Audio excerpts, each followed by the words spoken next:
Hi everybody, this is Concetta D'Emma hanging out from Milan, Italy, and I'm here to interview Neil Kolher, a special and trainer in wealth, and I'm going to present you directly, so he's going to introduce himself. So hi Neil, how are you? Thank you for your time you're dedicating me. Pleasure, Concy. Great to be on the call with you. Where are you Thanks hanging for out having me. from? Hanging out Where are from you? live here in London, United Kingdom. Oh, wow, fantastic. And let's talk about you. Who are you? And let's talk about here.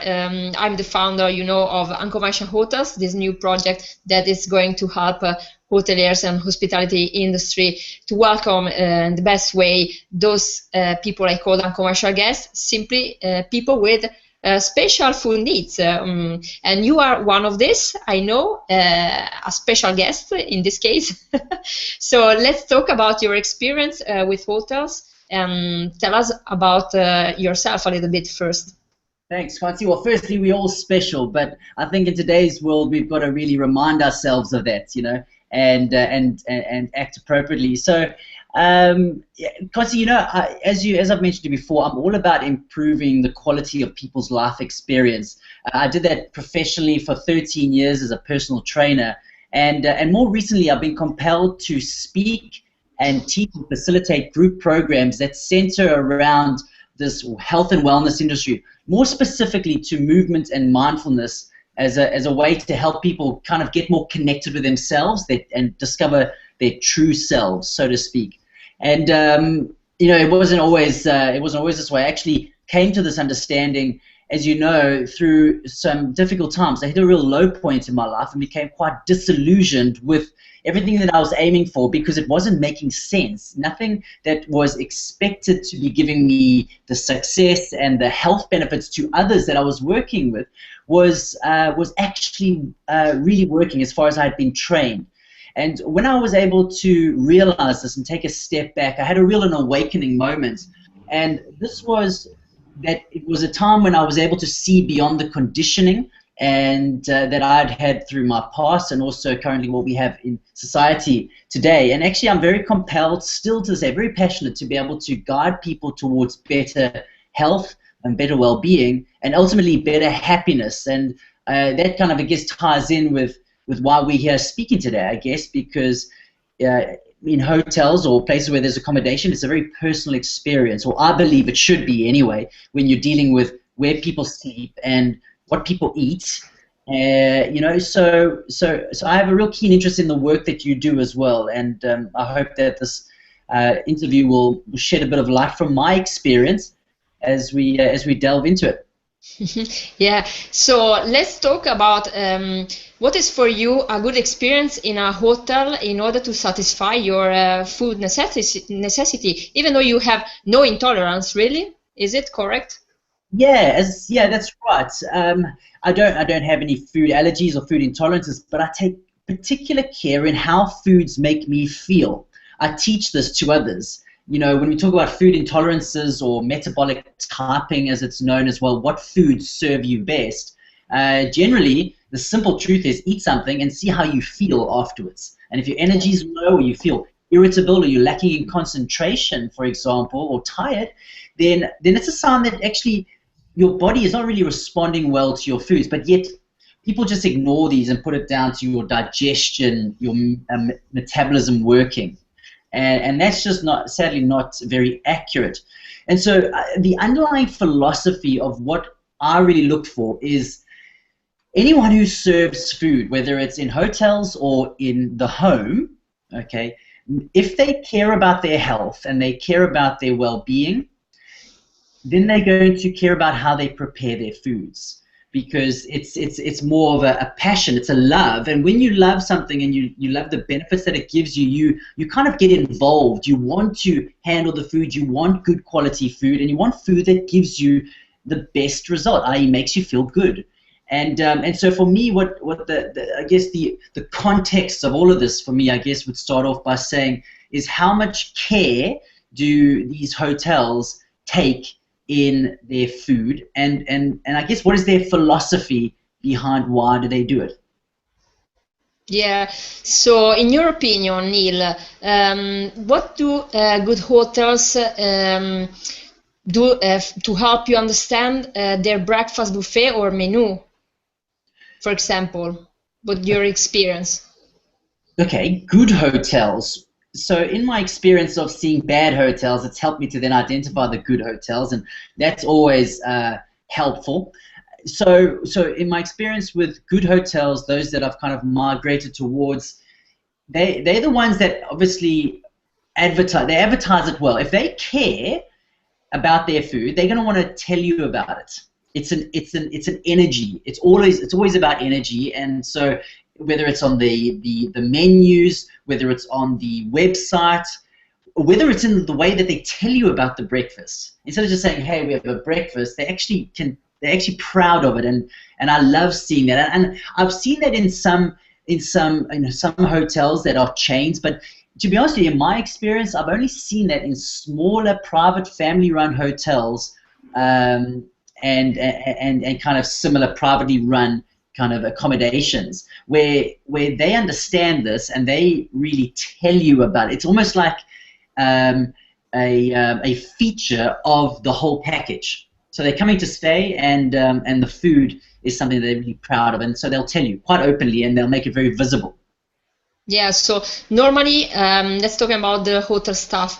And do you find trained staff when you talk about your food necessities, or it's quite difficult to find trained staff nowadays in your experience? My experience. Okay, well let's back up a little bit then, and let's talk about why I've really kind of made some very clear boundaries as to what type of accommodation I choose when I'm traveling around. And I do a fair bit of traveling, so it's quite important that I'm happy and I get this right, because in the past, just going to traditional hotels where they just slap food out, it's the kind of general accepted norm, and and no one really knows too much else about that. It's so systemized that should you go there with specific questions, i.e., for example, I'm not gluten, lactose intolerant, gluten intolerant, or anything like that. However, I know that when I eat those foods, it doesn't do my stomach very good, doesn't do my digestion very good, and my energy is affected by that. So I guess trying to talk to people that aren't educated about this, that aren't willing to try. It's not that they. I guess it's not really that they're not willing. I think people inherently are all good. It's just that they don't have the means, they don't have the training, and they don't just know how to deal with these situations. So it's easier to say, "I'm sorry, but this is all we have, or this is all we can do." From being in those environments where it's just more of a lack of care and education, it caused me to then really start to go, okay, I need to make better decisions here about where I go and stay. So I actively seek out places that promote healthy food and care and a good philosophy around food, or I just go self-catering. And the thing is, Consi, is I'm not the only one here. I know hundreds, thousands of people actually who are taking more control, I guess, in the sense of the choices that they make and for their own lives and for their own well-being. Yeah, more conscious, yes. Yeah, so I guess those staff in those places, coming back to the original question, it all kind of comes from the top. Like the saying goes, a fish rots from the head. Okay, and Yeah. so if you have really good management, good ownership at the top, it filters through because they understand that they need to train the people to get down to the front end, which is the customer relations side of things. Yeah. And so it really comes down from that philosophy first, is it embraced at the top, and then the training comes through. In my experience, I've generally been dealing with the owners or the managers or the kind of head managers of the restaurants or hotels, etc., who are Yeah. who are Hmm. keen to communicate their difference, and that's what I love. They understand that people want to know that they are doing something different, and that they are doing something that has education behind it. The health and fitness industry that I've been in, excuse me, as I've said, for 13 years, is changing. People are becoming more educated and more aware of what works and what doesn't, and that everyone's fighting for energy. Everyone's trying to get more energy, and they're realizing that it comes down to what you put in your mouth, and so it's vitally important. So it all really depends on the philosophy within the establishment around food and communicating that. Yeah, let's talk about the communication of the breakfast on the buffet and hotel's website. So normally on the buffet, for example, which kind of information do you find or would you like to find? And also the same question about the hotel's website. Which kind of communication do you find if you find something? And or what kind of communication would you like to find also on the website? Okay. So let me just start with your first question then, which is about the buffet. The buffet and the menu, or okay. Yeah. So yeah, I guess what I've seen and what I love is really cool little images. So on menus and little buffets, it's kind of this personal touch. Instead of just a label, like on a gold or silver placard, it's actually got like a little organic feature or a little animal or something that looks personalized. It looks organic. It looks real. Emotional maybe. Absolutely, yeah, of course it is, right? Because as soon as you feel like you're connecting with your food, let's look at this for one thing, right? People are waking up. They're starting to realize that food does not come from a supermarket shelf. Okay, it doesn't come from a manufacturer. It comes from living things. And people are wanting to get connected back with the natural world, in my experience. So this has all to do with an emotional response to knowing where the foods come from, and was there care taken in the handling of it to get it to where we sit down and want to put it in our mouths, right? So I've in places that I've stayed where it's a homely environment, it's a personalized environment. They show that with images and little artistic creations and colors and personalized things. So that's what I love. And equally on the menus, instead of just a menu that looks like it looks like a spreadsheet out of some accounting journal. Okay, it actually it's like blah blah blah blah. It's like when you go to buy a car and you just look at the features, the characteristics, but it's not emotions. Exactly, and it doesn't tell you. I'm not saying it has to be this huge elaborate story, but as it's always been, a picture can tell 1,000 words. Okay, yeah. And by simply just using illustrations and colors is a nice way to illustrate it. For example, you're seeing on a lot of packages today this huge health movement in supermarkets. You turn behind, and on the back of the product shows the farmer standing there in his field with his spade and he's smiling, for example, or this happy cow in a cartoon, and a happy bird, right? All kind of yeah. Everyone's starting to get this, and the marketing is starting to get this slowly. You have to tell a story behind, is it? Exactly. So exactly, Concie, spot on. So when the menus show that, hey, these eggs came from Farmer Brown, who looks after his hens at night and brings them in and feeds and puts them out into the sunshine by day, and here they are brought straight to you. I want to eat this egg because I now know I have a connection with it. Yeah. So that's essential. The same thing applies with the websites. And I guess in considering that question, I like to know that its information is clear. It's not overloaded with lots of text. So pictures and just the simple. I can tell, and people can tell, Concie, you know this yourself. You look at a website, it's like when someone talks to you. Within the first 30 seconds of someone talking, you know if this person is the real deal. You know what they're about because it's an energetic thing. And the same thing happens with imagery on websites. You click and you open up a website, and straight away you know what this company is about. You know, are they integral? Are they trying to show you that they care? Are they, you know, how is it the design structured? Is it appealing to look at, or is it just, you know, traditional? I shouldn't say the word boring, but it is boring. You know, it doesn't make me feel like I'm connected. So simple and we need maybe we could talk about love at first sight with breakfast. Maybe. What do you think about? totally. We'll be creative. The key word, and Conci, look, and for all those guys out there, yeah, all of you as well, I urge you, okay, getting emotionally connected with yourself and with your food is vital. So this word love often kind of gets a bit thrown around out there. But essentially, love is a strong understanding for connection. Okay, hatred separates or don't care. Love brings things together. And, you know, every time someone is expressing an interest or real care, there is love involved. So use that, express it. People want to connect with that, and they're looking for that. I really believe this, especially when it comes to food and accommodation, especially food, like I said earlier.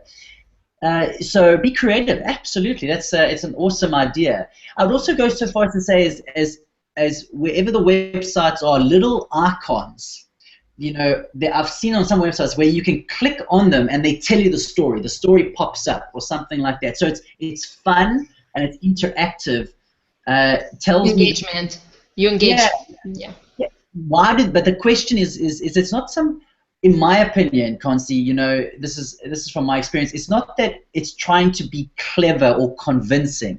It's trying to, the message behind these websites that work is people that are trying to convey a truth. And this is really important, that there is sincerity in trying to deliver a message that they stand by, and that really shows through. And when it comes to food, I can't think of a better opportunity for any hotels to better serve their customers, right? Better serve the people that are coming in.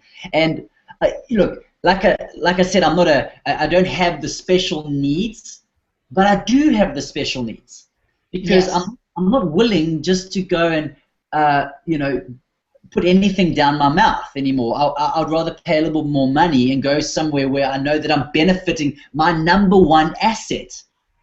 And this is a health professional talking to all of you out there. Your number one asset is yourself and your body.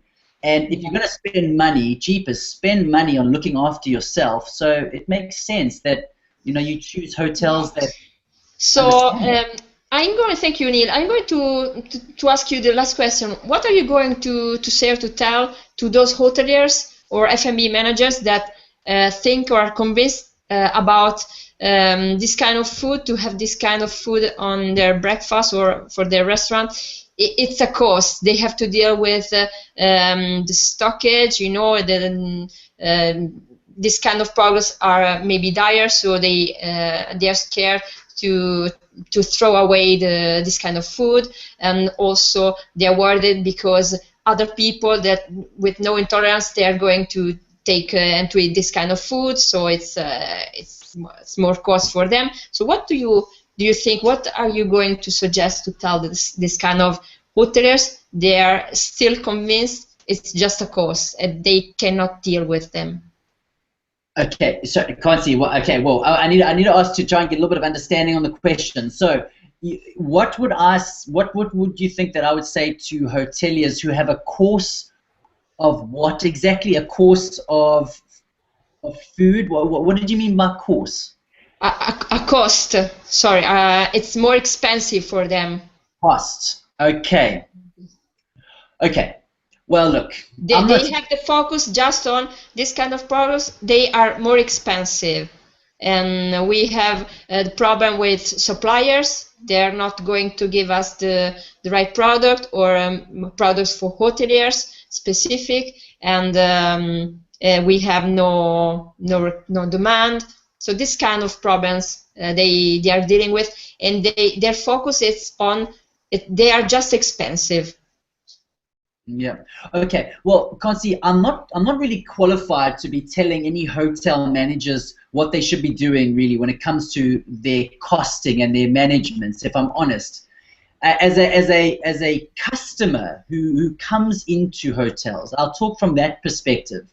Is that when people know that you care about them, this philosophy, okay, they will want to be part of that. They will want to come to you, and they will tell people about you who will also want to come. So this network or this word of mouth marketing thing comes to be. So when you think about the cost, and this is a real tragedy, I guess, in this modern world, is we think so short-sighted.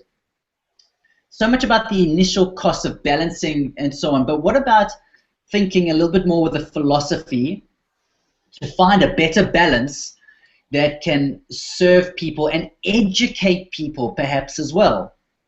Get someone in there like yourself, Conci, who can educate people about the importance of good foods and thinking about this very, very closely and taking a longer view, that trusting that good news will spread and people will value the experience. No one I know who cares about food comes away from a hotel not considering the impact that the food has had. Everyone is very much associating their whole experience with the food experience that they have. What do you say? Is it clean? Was it nice? Yeah. Okay. Good. What was the food like? That's normally one of the first questions people ask as a recommendation when considering staying. What's the food like? Was it clean? Were the people friendly? Did they care? And so I'm qualified to talk from that customer perspective. And I only hope that people will consider their philosophy of human beings, looking after human beings, up there with making a profit. Okay, thank you very much, Neil. It was very worthwhile this talking with you, and thank you very much. So if you have a final word from this chat, you can tell everybody. You have your last chance to message your message. Oh, well, I know. Conci, thank you very much for giving me the opportunity to come and have a chat and share my perspective. And what I really feel passionate about, what I believe in to my core, about helping improve the lives of people and their happiness, and that's why I guess when we decided to do this, we realized that there was a link. So thank you, and I hope it was helpful to all of your viewers out there, and if anyone's obviously interested in coming to understand the way movement and mindfulness impacts our perception of the world and our happiness, then they can contact me at movemindful.com. But I really wish you well in everything that you do, and I hope this message is well received. Well, thank you, Neil. Thank you very much. And we are waiting for you here in Italy, so you will have a very unexpected experience with Italian food, of course, because we have lots of history about this. So whenever you want to organize something in Italy, we're open to have you here as a special unconventional guest. I'll be the nicest unconventional guest you've ever had.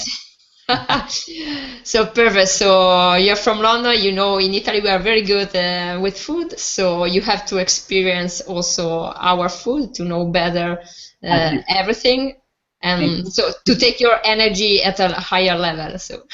Thank you. And Conci, I'll just add one more thing. I've been in Europe. I'm from South Africa originally, but I've been in Europe for 16 years. And Italy is one of the European countries that inspires me the most about food, because of the cooking and the love for the food. So thank you, Italy, and Sicily. I must add, for my Sicilian friends as well.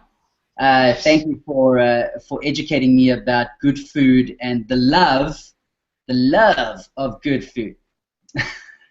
Okay, so the message is we have to take care more about love food for our country, okay?